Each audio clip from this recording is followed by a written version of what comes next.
ভাই আসছে হিন্দুগত খ্রিস্টান কল্যাণের পক্ষ প্রধান ভাইকে করতালির মাধ্যমে আমরা সাদর সম্বোধন জানাই।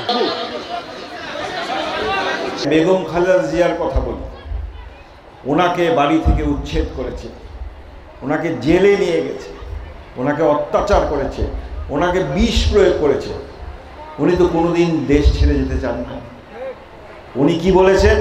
ওনার সেই সবচেয়ে খারাপ মুহূর্তে উনি বলেছেন যে বিচার দিলাম আল্লাহর কাছে, বিচার দিলাম সৃষ্টিকর্তার কাছে, এবং উনি বলেছেন এই দেশ ছাড়া আমার কোনো ঠিকানা নেই। আমার প্রথম ঠিকানা বাংলাদেশ, আমার শেষ ঠিকানা বাংলাদেশ। এই বাংলাদেশই আমার একমাত্র ঠিকানা, বিদেশে আমার কোনো ঠিকানা নেই। আপনারা অনেকে শুনেছেন হয়তো বা কথাটা, টিভিতে শুনেছেন, পত্রপত্রিকায় দেখেছেন। তো এইটাই হলো বিএনপির আদর্শ। এখন আমরা বুঝার ভুল হইতে পারে, আমাদেরকে বোঝানোর ভুল হইতে পারে। আপনি দেখেন তারেক রহমান আজকে দীর্ঘ প্রায় 16 বছর দেশের বাইরে, প্রায় 17 বছর দেশের বাইরে। তারেক রহমানের কথা দেখেন, এই 5ই অগস্টের পর থেকে দেখেন, 5ই অগস্টের আগের ঘটনাগুলো দেখেন, তার বক্তব্যে যে কথাটা চলে আসছে, সে কতগুলো নতুন নতুন স্লোগান দিয়েছে। আপনারা শুনেছেন না? যারা বিএনপি করে, যারা ছাত্র দল করে, তারা কি বলে? তারেক রহমান কি বলে? দিল্লি নয়, পিন্ডি নয়, সবার আগে বাংলাদেশ। দিল্লি নয়, পিন্ডি নয়, সবার আগে বাংলাদেশ। তো উনার বাবা যেটা বলছে, উনার মা যেটা বলছে, উনি একই থিওরিতে বিশ্বাস করেন। উনি তো বলে নাই মুসলমান, উনি তো বলে নাই হিন্দু, খ্রিস্টান, বৌদ্ধ। বাংলাদেশ, আমরা বাংলাদেশি।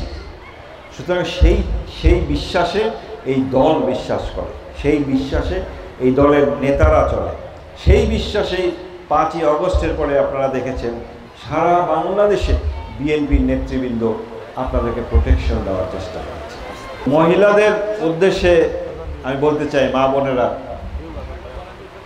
আমরা আপনাদের সঙ্গে আছি। বেগম খালেদা জিয়া আপনাদের সঙ্গে আছে। বেগম খালেদা জিয়া মহিলাদের জন্য এদেশে যুগান্তকারী যেসব পদক্ষেপ নিয়েছে, তার ফলশ্রুতিতে কিন্তু আজকে মেয়েরা ওই যে স্কুলে উপবৃত্তি পায় না, স্কুলে তারা বিনা পয়সায় পড়ে, আজকে ম্যাট্রিক পর্যন্ত বিনা পয়সায় পড়ে।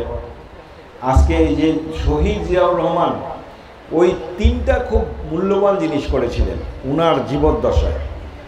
একটা হলো এদেশে গার্মেন্টস শিল্পকে স্থাপন করেছিলেন, 2 হচ্ছে কৃষি ক্ষেত্রে উনি বিপ্লব এনেছিলেন। এই যে তিস্তা ব্যারেজের মতো খাল খনন করেছিলেন সারা দেশে।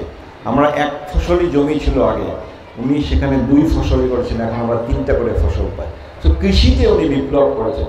আরেকটা জিনিস উনি করেছিলেন, পৃথিবীর বিভিন্ন দেশ, বিশেষ করে মিডল ইস্টের সঙ্গে কথা বলে আমাদের দেশের জনসম্পদকে বিদেশে পাঠানোর বন্দোবস্ত করেছে।